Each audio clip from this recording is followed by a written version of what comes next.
విశాఖ అభివృద్ధిపై రాష్ట్ర ప్రభుత్వం స్పెషల్ ఫోకస్ పెట్టింది. జీవీఎంసీకి ఆదాయం అందేలా 8 రకాల ప్రాజెక్టులను తీసుకురాబోతోంది. నగర రహదారుల నిర్వహణ బాధ్యతను పూర్తిగా కాంట్రాక్టర్లకే అప్పగించనున్నారు. అలాగే భారీ వాణిజ్య సముదాయం నిర్మాణంతో పాటు సౌర పలకలు, పెట్రోల్ బంకుల ఏర్పాటు చేయనున్నారు. ఇలా కొత్త ప్రాజెక్టులతో అన్ని రకాలుగా విశాఖను అభివృద్ధి చేసేలా ముందుకు వెళ్తున్నారు.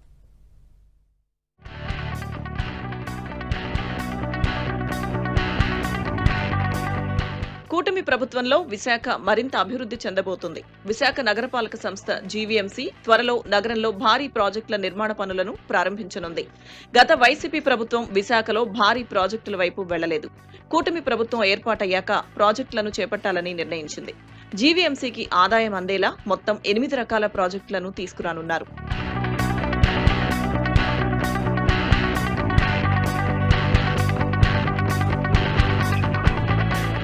విశాఖలో ప్రస్తుతం 8 జోన్ల పరిధిలో 2000 కిలోమీటర్లకు పైగా రహదారులున్నాయి.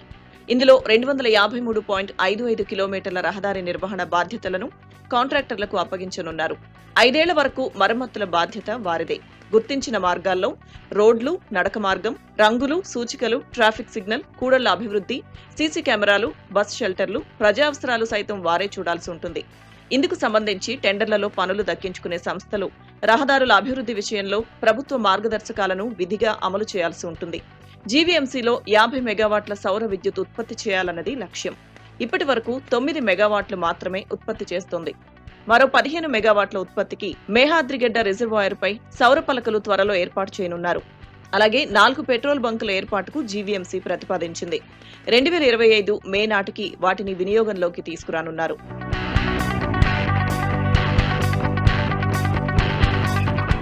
ఇక జీవీఎంసీకి చెందిన 2.71 ఎకరాల స్థలంలో భారీ వాణిజ్య సముదాయం నిర్మించనున్నారు. మరోవైపు జీవీఎంసీ అభివృద్ధి చేసిన స్వర్ణభారతి ఇండోర్ స్టేడియంను ప్రైవేటు వ్యక్తులకు అప్పగించి నిర్వహణ చేయించనున్నారు.